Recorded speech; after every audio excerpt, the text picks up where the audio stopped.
നമസ്കാരം മലയാളി വാർത്ത ഇൻസൈഡിലേക്ക് സ്വാഗതം. വാഷിംഗ്ടൺ DC-യിലെ വൈറ്റ് ഹൗസ് കറസ്പോണ്ടൻസ് അസോസിയേഷൻ സംഘടിപ്പിച്ച അത്താഴ വിരുന്നിനിടെ നടന്ന വെടിവെപ്പ് സത്യത്തിൽ ട്രംപിന്റെ ഭാര്യ മുൻകൂട്ടി കണ്ട ഒരു ദുരന്തം തന്നെയായിരുന്നു. ട്രംപ് മരണപ്പെടാനുള്ള സാധ്യത വളരെ കൂടുതലാണെന്നും നിങ്ങൾ മറ്റെന്തെങ്കിലും പണി എടുക്കൂ എന്ന് ട്രംപിനെ ഉപദേശിക്കുന്ന ഭാര്യയുടെ വാർത്തകൾ കുറച്ചു ദിവസം മുൻപാണ് സമൂഹ മാധ്യമങ്ങളിൽ വന്നത്. അവർ പ്രവചിച്ച കാര്യങ്ങൾ അതേപടി അച്ചട്ടാവുന്ന സാഹചര്യമാണ് ഉണ്ടാകുന്നത്.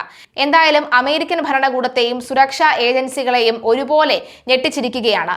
US പ്രസിഡന്റ് ട്രംപും പ്രഥമ വനിത മെലാനയും ഉൾപ്പെടെയുള്ള പ്രമുഖർ പങ്കെടുത്ത വിരുന്നിനിടെയാണ് ഈ ആക്രമണം കനത്ത സുരക്ഷാ വലയങ്ങളൊക്കെ തന്നെ ഭേദിച്ച നടന്നത് എന്ന ഗൗരവതരം തന്നെയാണ്.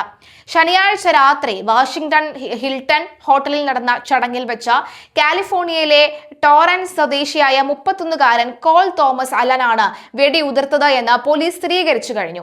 ഈ പശ്ചാത്തലത്തിൽ പോലീസ് അയാളെ പിടികൂടുകയും ഒക്കെ ചെയ്തു. അതിന്റെ ദൃശ്യങ്ങളും ഇപ്പോൾ സമൂഹ മാധ്യമങ്ങളിൽ വൈറലായി വരുന്നുണ്ട്. മെക്കാനിക്കൽ എഞ്ചിനീയർ, അതുപോലെ തന്നെ indie game developer, part time അധ്യാപകൻ എന്നിങ്ങനെ വൈവിധ്യമാർന്ന പ്രൊഫഷണൽ പശ്ചാത്തലമുള്ളയാളാണ് പ്രതിയെന്ന ലിങ്ക്ഡിൻ തന്നെ ഉൾപ്പെടെയുള്ള സോഷ്യൽ മീഡിയ മാധ്യമങ്ങൾ ഇദ്ദേഹത്തിന്റെ പ്രൊഫൈലായി പറയുന്നുണ്ട്.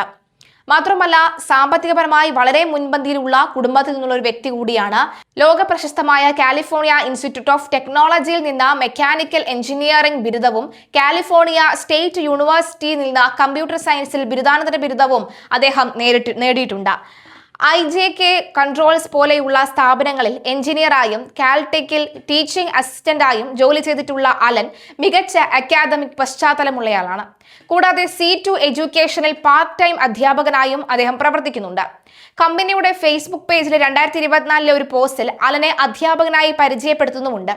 2014 നാസയുടെ ജെറ്റ് പ്രൊഫഷണൽ ലബോറട്ടറിയിൽ സമ്മർ അണ്ടർ ഗ്രാജുവേറ്റ്സ് റിസർച്ച് ഫെലോഷിപ്പിൽ അലൻ പങ്കെടുത്തിരുന്നു. പ്രതിയുടെ കരിയറായ ഏറ്റവും ശ്രദ്ധേയമായ നേട്ടങ്ങളിൽ ഒന്ന് 2014 നാസയുടെ ജെറ്റ് പ്രൊഫഷണൽ ലബോറട്ടറിയിൽ, അതായത് JPL എന്ന് പറയുന്ന ഈ ലബോറട്ടറിയിൽ ലഭിച്ച summer under graduate research fellowship തന്നെയാണ്. ബഹിരാകാശ ഗവേഷണ രംഗത്തെ മുൻനിര സ്ഥാപനത്തിലെ ഈ അനുഭവം അദ്ദേഹത്തിന്റെ സാങ്കേതിക മികവിനെയാണ് എടുത്തു കാണിക്കുന്നത്. കൂടാതെ ബോർഡം, അതുപോലെ തന്നെ ഫസ്റ്റ് ലോ തുടങ്ങിയ വീഡിയോ ഗെയിമുകൾ വികസിപ്പിച്ചെടുത്ത ഒരു സ്വതന്ത്ര ഗെയിം ഡെവലപ്പർ എന്ന നിലയിലും അദ്ദേഹം അറിയപ്പെടുന്ന ഒരാളാണ്. തന്മാത്ര രസതന്ത്രത്തെയും ബഹിരാകാശ പോരാട്ടങ്ങളെയും ആസ്പദമാക്കിയുള്ളതായിരുന്നു അദ്ദേഹത്തിന്റെ ക്രിയേറ്റീവ് വർക്കുകൾ എന്ന് പറയുന്നത്. തന്മാത്ര രസതന്ത്രത്തെ അടിസ്ഥാനമാക്കി സ്റ്റീം പ്ലാറ്റ്ഫോമിനായി ഒരു വീഡിയോ ഗെയിമും വികസിപ്പിച്ചതായും അലൻ പോസ്റ്റ് ചെയ്തിട്ടുണ്ട്. ബഹിരാകാശത്ത് സജ്ജമാക്കിയ ഒരു പുതിയ top down shooter compact game വികസിപ്പിക്കുന്നതിനായി അദ്ദേഹം പ്രവർത്തിക്കുന്നുണ്ട് എന്ന് അലന്റെ പേരിലുള്ള ഒരു പോസ്റ്റിൽ തന്നെ പറയുന്നു.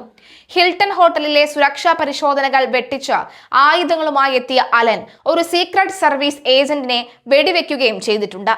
ഉദ്യോഗസ്ഥൻ ബുള്ളറ്റ് പ്രൂഫ് ജാക്കറ്റ് ധരിച്ചിരുന്നതിനാൽ വലിയ പരിക്കേൽക്കാതെ രക്ഷപ്പെട്ടു. പ്രതിയുടെ കൈവശം ഒരു ഷോട്ട് ഗൺ, അതുപോലെ തന്നെ ഒരു ഹാൻഡ് ഗൺ, നിരവധി കത്തികൾ എന്നിവയുൾപ്പെടെ ഒന്നിലധികം ആയുധങ്ങൾ ഉണ്ടായിരുന്നതായി പോലീസ് മേധാവി ജെഫ്രി കരോൾ വെളിപ്പെടുത്തിയിട്ടുണ്ട്. ഹോട്ടലിൽ തന്നെ ഒരു മുറിയിൽ താമസക്കാരനായിരുന്നു ഇയാളെന്നും അതുകൊണ്ട് ആയുധങ്ങൾ അകത്തേക്ക് എത്തിക്കാൻ സാധിച്ചെന്നും പ്രാഥമിക അന്വേഷണത്തിൽ വ്യക്തമായിട്ടുണ്ട്. വെടിയൊച്ച കേട്ട് ഉടൻ തന്നെ പ്രസിഡന്റ് ട്രംപ് വൈറ്റ് ഹൗസിന്റെ JD വാൻസിനെയും സുരക്ഷാ ഉദ്യോഗസ്ഥർ സുരക്ഷിത സ്ഥാനത്തേക്ക് മാറ്റിയിരുന്നു. ഏകദേശം 2300 അതിഥികൾ പങ്കെടുത്ത ചടങ്ങിൽ വലിയ പരിഭ്രാന്തിയാണ് വെടിവെപ്പിന് പിന്നാലെ ഉണ്ടായത്.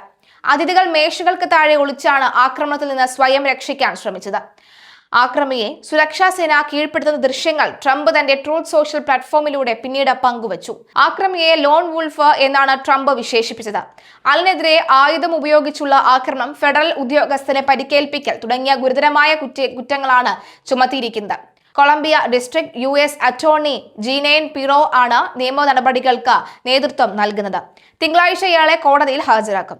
2014 കമലാ ഹാരിസിന്റെ തെരഞ്ഞെടുപ്പ് പ്രചാരണത്തിന് ഇയാൾ സംഭാവന നൽകിയിരുന്നതായും റിപ്പോർട്ടുകളുണ്ട്.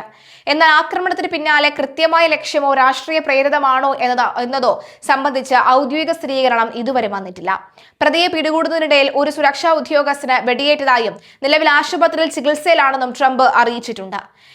പിടികൂടിയതിന് പിന്നാലെയുള്ള പ്രതിയുടെ ചിത്രവും ട്രംപ് സോഷ്യൽ മീഡിയ പോസ്റ്റിലൂടെ പങ്കുവച്ചതിന് പിന്നാലെ രാജ്യം ഒന്നടങ്കം ഭീതിയിലാണ്. നിലവിൽ പ്രതിയെ ആശുപത്രിയിൽ പ്രവേശിപ്പിച്ചിരിക്കുന്നതായാണ് റിപ്പോർട്ട്. യുവാവിന്റെ പക്കൽ നിന്നും തോക്ക് ഉൾപ്പെടെ ചില ആയുധങ്ങൾ കണ്ടെത്തിയതായും ട്രംപ് വ്യക്തമാക്കിയിട്ടുണ്ട്. പ്രതി അലൻ സംഭവ സ്ഥലത്തേക്ക് പ്രവേശിക്കുന്നതിന്റെ വീഡിയോകളും ട്രംപ് തന്റെ സോഷ്യൽ മീഡിയയിൽ പങ്കുവച്ചിട്ടുണ്ട്. കഴിഞ്ഞ ദിവസമാണ് വാഷിംഗ്ടൺ DC-യിൽ നടന്ന വൈറ്റ് ഹൌസ് കറസ്പോണ്ടന്റ് അസോസിയേഷൻ അത്താഴ വിരുന്നിനിടെ വെടിവെപ്പ് ഉണ്ടായത്. എല്ലാവരെയും ഞെട്ടിച്ചുകൊണ്ട് വലിയ വെടിയൊച്ചകൾ കേൾക്കുകയായിരുന്നു. തുടർന്ന് ട്രംപിന്റെ ഭാര്യ മെലാനിയയെയും സുരക്ഷാ ഉദ്യോഗസ്ഥർ സുരക്ഷിത സ്ഥലത്തേക്ക് മാറ്റുകയായിരുന്നു. കനത്ത സുരക്ഷാ പരിശോധനകൾ നിലനിൽക്കുന്ന സ്ഥലത്തേക്ക് ആയുധവുമായി ഒരാൾക്ക് എങ്ങനെ പ്രവേശിക്കാനായി എന്നത് സംബന്ധിച്ച് FBI-യും സീക്രട്ട് സർവീസ് അന്വേഷണം ആരംഭിച്ചിട്ടുണ്ട്. അമേരിക്കൻ പ്രസിഡന്റുമാർക്ക് നേരെ മുൻപും ആക്രമണം നടന്നിട്ടുള്ള സ്ഥലമാണ് ഈ വാഷിംഗ്ടൺ ഹിൽട്ടൺ ഹോട്ടൽ എന്ന് പറയുന്നത്. 1981-ൽ പ്രസിഡന്റ് റോൾസ് റീഗനും നേരെ വെടിയേറ്റത് ഇതേ ഹോട്ടലിൽ വെച്ച് തന്നെയാണ്. 2024 തെരഞ്ഞെടുപ്പ് പ്രചാരണത്തിനിടെ പെൻസിൽവാനിയയിൽ വെച്ച് ട്രംപിന് നേരെ വധശ്രമം ഉണ്ടായതിന് പിന്നാലെ നടന്ന ഈ സംഭവം US രഹസ്യാന്വേഷണ ഏജൻസികളുടെ സുരക്ഷാ പരാജയമായി വിലയിരുത്തപ്പെടുന്നുമുണ്ട്. നിലവിൽ കസ്റ്റഡിയിലുള്ള പ്രതി അലനെ വിശദമായ ചോദ്യം ചെയ്യലിനും മാനസികാരോഗ്യ പരിശോധനയ്ക്കും വിധേയമാക്കുമെന്ന് ലഭിക്കുന്ന വിവരങ്ങൾ പുറത്തുവരുന്നുണ്ട്. എന്തായാലും ഞെട്ടലോടുകൂടി തന്നെയാണ് ഈ ഒരു സംഭവം ലോകം കാണുന്നത്. അതോ ഇനി ഇത് ട്രംപിന്റെ പണി തന്നെയാണോ എന്ന് പോലും പലരും സംശയിക്കുന്നുണ്ട്. എന്നാൽ ഇത്രയും റിച്ച് ആയിട്ടുള്ള പോർട്ട്ഫോളിയോ ഉള്ള, ഇത്രയും വിദ്യാഭ്യാസ നിലയിൽ വളരെ ഉന്നതിയിലുള്ള, സാമ്പത്തികമായി വളരെ മുന്നിൽ നിൽക്കുന്ന ഇയാൾ എന്തിനു വേണ്ടി ട്രംപിനെ ഇല്ലാതെയാക്കാൻ ശ്രമിക്കുന്നു എന്ന ചോദ്യം ബാക്കി നിൽക്കുകയാണ്.